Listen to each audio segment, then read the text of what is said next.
Recapitulando a primeira parte do trabalho, realizamos um vídeo sobre o caso do edifício 20 Fenchurch Street, em Londres, no qual durante sua construção apresentou problemas em sua fachada exterior, como veremos agora. Em Londres, a construção de um prédio se transformou num problema enorme para a vizinhança. E o correspondente Roberto Kovalik explica por quê. Quando o clarão aparece na calçada, é preciso se proteger. No cabeleireiro, o anúncio ficou torto, o carpete queimado e um carro ficou com a lataria e o espelho retrovisor com marcas de derretimento. O dono vai receber uma indenização equivalente a R$ 3.500. O estacionamento nesses 15 metros escaldantes foi interditado. Depois de poucos minutos aqui, a gente começa a suar e tem a sensação de que a pele e a cabeça estão queimando. Parece que a gente está na beira da praia. E tudo causado pelo reflexo do sol naquele prédio ali. Ele está em construção, tem 37 andares, 180 metros de altura de vidros espelhados e é curvo. Com isso, virou um gigantesco espelho côncavo que concentra e reflete a luz do sol na calçada. Esse jornalista aqui está tentando fritar um ovo e olha, o calor é tanto que o ovo realmente está ficando frito. Jim Watterson foi quem descobriu o fenômeno. Em menos de 5 minutos, estava pronto o almoço. Passou do ponto. Eu gosto do ovo menos cozido. Mas olha no que deu a brincadeira. Jim passou mal, quase desmaiou. Precisou de solidariedade profissional. Estou melhor, foi o calor. Fique longe daquele prédio. Este físico de uma universidade londrina mediu a temperatura do solo, 92 graus centígrados. Ele não entende como os responsáveis pela construção ignoraram o efeito que o formato do prédio provocaria. Na antiguidade, era assim que se acendia fogo.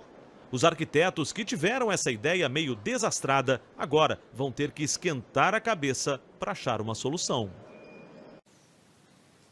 Curiosidade: a edificação londrina foi tema de uma questão de física no vestibular de verão da PUC, em 2018.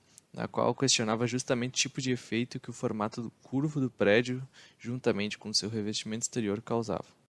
A descoberta do vidro e sua utilização primária. O vidro ele tem como registro sua descoberta realizada da queima acidental das areias pelos fenícios, os quais, por terem sido grandes navegadores, difundiram esta descoberta rapidamente. Inicialmente usado para a criação de pequenos ornamentos como vasos, copos e jarras, passou a exercer a função de espelhos e produção de vitrais.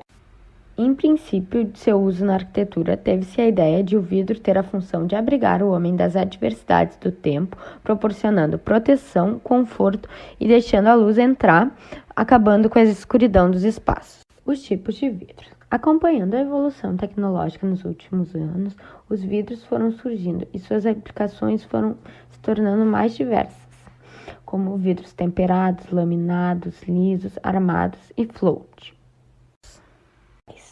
Os tipos de vidros. Acompanhando a evolução tecnológica nos últimos anos, os vidros foram surgindo e suas aplicações foram se tornando mais diversas, como vidros temperados, laminados, lisos, armados e float. O vidro temperado, considerado vidro de segurança, pois desintegra-se em vários pedaços à medida que sofre alguma carga que faça colapsar. Vidro laminado. É manufaturado com 2 ou mais chapas de vidro firmemente unidas e alternadas com uma ou mais películas de material aderente, de maneira que, quando quebrado, tende a manter os estilhaços colados nesta película. Vidro float. É o vidro comum, liso, transparente, e a matéria-prima que dá origem aos temperados, laminados, insulados e espelhos. É produzido com espessuras que variam de 3 a 19 milímetros. Vidro aramado, considerado vidro de segurança.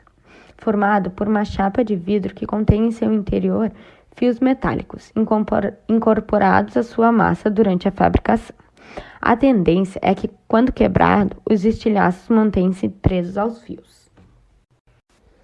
O mau uso deste material. As errôneas aplicações do vidro podem causar diversos problemas à sociedade. Nesse contexto, acredita-se que o 20 Fenchurch Street foi um erro de cálculo na curvatura, combinado à escolha de revestimentos que causavam um efeito indesejado na vizinhança. As implicações no Brasil. Com o intuito de evitar esse tipo de acontecimento, foi criado em 2016 a NBR 7199, Vidros na Construção Civil, Projeto, Execução e Aplicações. Vidros verticais suscetíveis ao impacto humano. Para portas, janelas, divisórias, vitrines e muros instalados abaixo de 1,10 m, o vidro deverá ser laminado, temperado ou aramado. Isto porque, em caso de quebra, o vidro comum produz grandes fragmentos cortantes, ampliando o risco de acidentes. Caso a fixação seja autoportante ou com ferragens, o vidro deverá ser temperado ou laminado temperado, já que a sua resistência é maior. O laminado mantém os fragmentos presos à película, reduzindo os riscos de acidente e evita que o vão seja aberto. Vidros verticais, fachadas. Para desníveis maiores que 1,5 m, ou seja, quando houver o risco de queda em altura, o vidro deverá ser laminado ou aramado. O vidro aramado também é considerado de segurança, por manter os fragmentos presos à tela metálica em seu interior. Caso a fachada necessite de vidros acústicos ou térmicos, o insulado duplo é uma boa solução, desde que composto com os vidros citados. Vidros verticais guarda-corpo. Esta aplicação é destinada a proteger o corpo dos usuários, devendo ser de vidro laminado ou aramado. Mas se a fixação for por meio de ferragens ou autoportante, o vidro deverá ser temperado laminado. Para casos especiais, como a fixação apenas na borda inferior, pode ser usado películas estruturais. Vidros verticais acima de 1,10 m. Onde não há risco de queda em altura e o vidro for encaixilhado, é permitido o uso de vidro comum ou impresso. Para janelas projetantes com mais de 25 centímetros da fachada, o vidro deverá ser laminado. Se a peça de vidro for maior que 64 centímetros quadrados, o vidro não poderá ser apenas comum. Vidros não verticais. Para estes casos, é preciso que o vidro seja laminado ou aramado.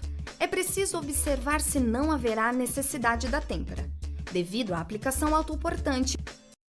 Concluindo nosso trabalho, então, para evitar acontecimentos como o 21st Street, é indispensável seguir às riscas as normas técnicas do Brasil ou qualquer outro país, que o engenheiro e arquiteto seja responsável total pelo conhecimento das mesmas. Incidentes assim são raros, porém podem causar grandes danos à sociedade e financeiros à empresa responsável pela obra.